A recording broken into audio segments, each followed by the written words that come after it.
Today I'm going to show you how to create your own custom zipper tape. This way you can match it to your bag, exterior, or your lining interior. Let's get started.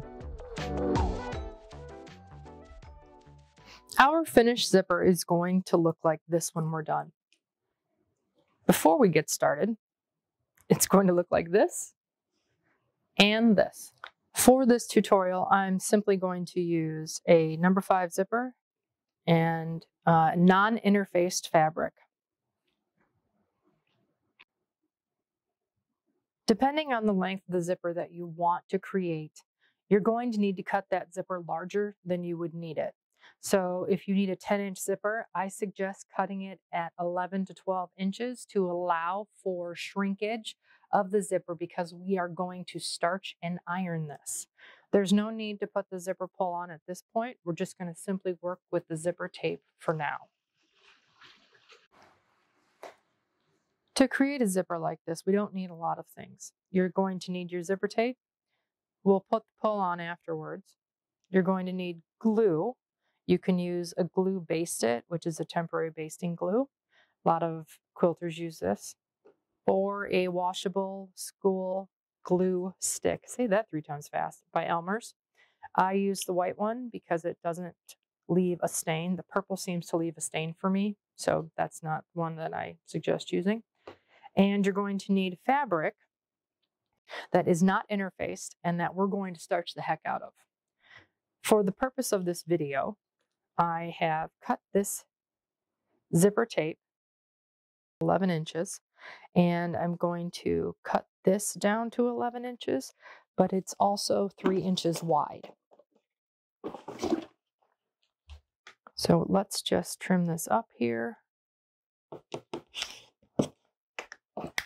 Trim that portion off.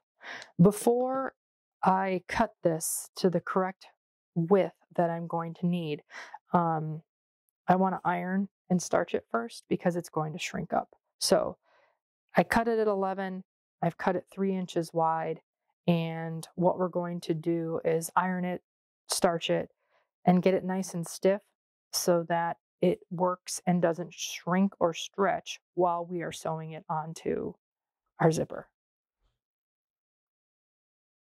So what we're going to do is spray this with some starch on the wrong side and then iron it. I'm using Faultless Heavy Hold spray starch. You can also use Best Press. I like both.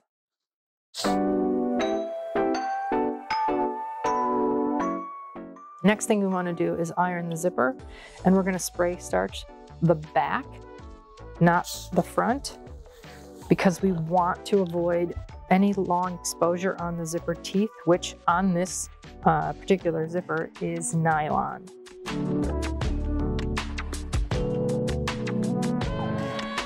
When I remove this, you'll see that the zipper tape is pretty flat.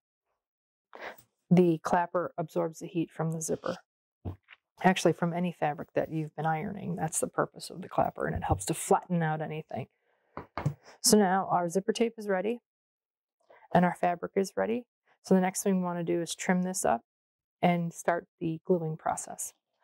What we want to do now is trim down our fabric that we're going to use to dress up this zipper.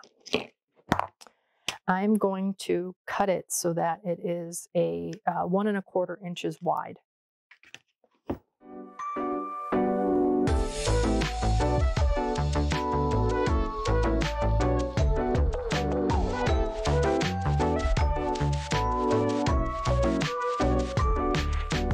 So now we have both of our pieces ready. If you wanted, you could trim it down a little more, but everything seems to have not shrunk too much. So we're still sitting at about 11 inches long. 11 inches long, so that's perfect.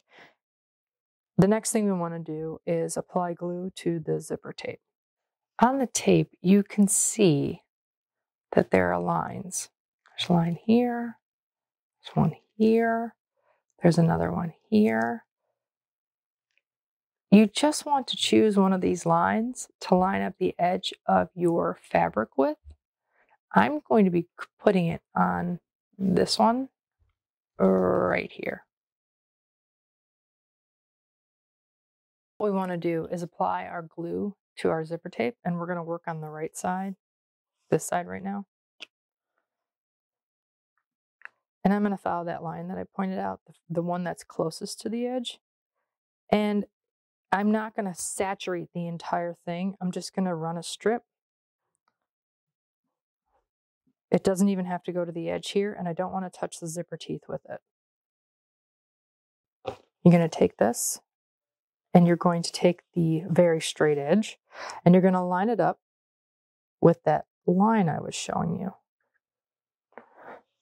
The reason we don't interface this fabric is because we want to keep this as thin as possible. We don't really want to add a whole lot of bulk to the zipper. I'm going to take this and pop this back on. This is my Alex Anderson, I think it's a 4-in-1 tool. 4-in-1 essential sewing tool. And I'm just creasing it into the edge there. Now that this is on there and I've creased it into the zipper line, I'm going to take my little iron and I am going to dry that glue. This is how you dry the Elmer's glue stick so that the fabric and the zipper tape are one. And that's that. And now we're just going to fold it back a little bit and we're going to work on this other side.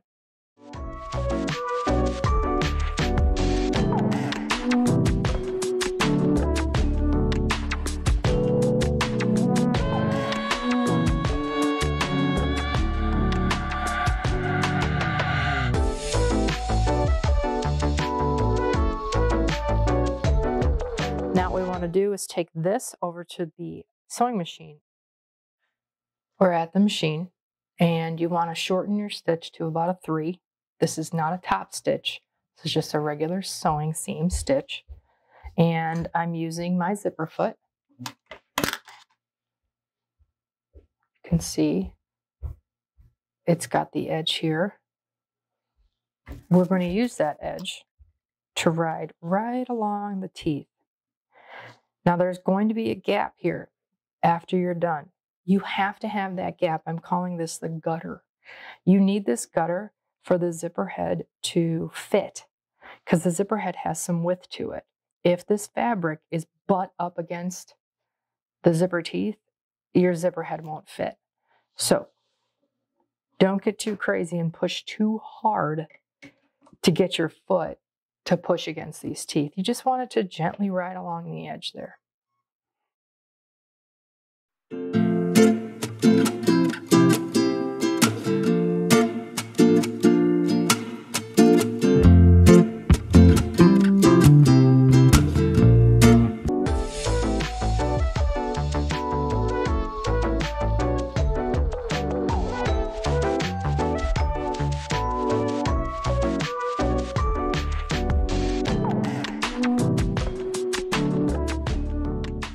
Now that we've finished sewing the fabric onto our zipper, let's take it to the ironing board and fuse this to the zipper and trim it. Now that we're done sewing this, what we want to do is fuse the fabric to the zipper. Super easy. We're just going to use our Elmer's glue stick again. Run it down each side. We'll do the right side first. And the other side's going to become the right side when I spin it around because I'm right-handed. Going to do this again with my 4-in-1 tool. It gives it a nice crease. And remember, we discussed the gutter. We need to make sure that that stays there. So if we have to pull it a little bit, that's what we want to do. We don't want this to be flimsy. We want this to be pulled very tautly from the stitch. I'm going to use my little iron again. This is the HTV, I don't know why, HTV Ront, HTVR Ont, I don't know. Anyway, it's just a little mini iron. I was using a different one last week and I don't like that one. So I went on a hunt for this one. Found it and I'm very happy. It will be linked in my link tree under this video on my Linktree account. All right, so this side is done.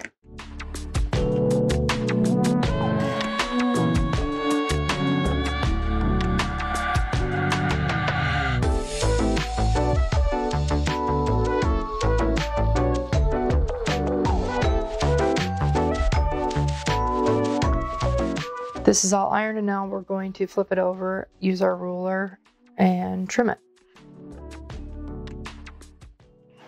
For this, you can either use your ruler, and you're going to want to put it a little bit past the zipper tape because you don't want to cut the zipper tape, or you can butt this kind of up against it. You can feel it. There's a ridge there, and use that as your guide.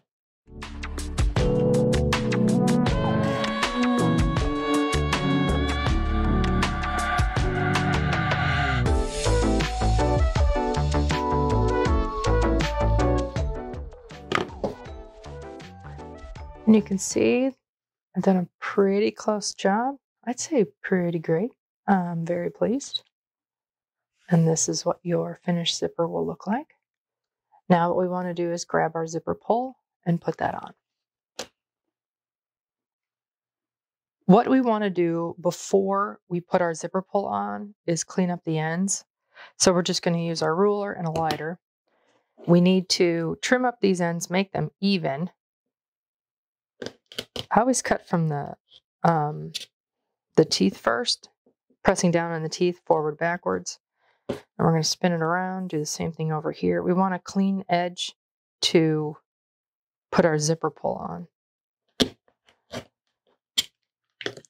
And then we simply burn if we need to. Keeps the, you can see on this right here, maybe you can't see, there's a little frays from the tape. We just want to get rid of those. So now this is ready for us to put our pull on. So we have a couple options on how to get our zipper pull onto our zipper tape. It's not too hard. You can separate it and pop it on this way. You want to make sure when doing it like this that you get it even on both sides. That's pretty much all you have to do. So you can see right here, not completely even. This side's higher than this side, so I'm going to pop this back a little bit. Yes, there's an art to it. After you do it a bunch of times, you can totally do it. It's not hard. I now have it even. I can push this down, feel it pop. It's on. Done. All right, that's one option. That one's the cheapest. The next one is the fork with the clamp, which I can't find my fork and clamp. I thought it was in a basket. Doesn't seem to be in that basket. That's fine. Anyway, I have a video tutorial on how to do that one. That one comes in at $5. That one's pretty cheap. This one is a towel hanger. It's supposed to be like this. Stick it on the wall, and you put your towel in it. It's got a sticky on the back. What you can do is pry it up a little bit, stick it directly to your table, put it in like so, kind of wedge it in there. It isn't going anywhere. And then exact same thing. I'm going to try this because it's not clamped to my table, so it's almost pointless for me to do. There we go. That's it. And it's on. Okay, so that's another option. And I think these are like 3 for $12. All these things will be in the link tree. This one, a friend of mine's husband makes these. His shop is on Etsy. Brilliant. I actually have this screwed onto my other table, my wooden table. Works like a charm. Works like this does. And you're supporting a small business. Put it on. You can either do it this way and pull it up, or you can do it this way and push it down. Exact same concept. This one works great. This is by far the most expensive. I think it's like $40, $50, $60. Again, there'll be a link. It even comes with instructions on how to do it. It clamps onto your table, and it works really well. So that is another option. So this is how this goes. Again, you want to ride right in here, pop it in on the one side, pop it in on the other.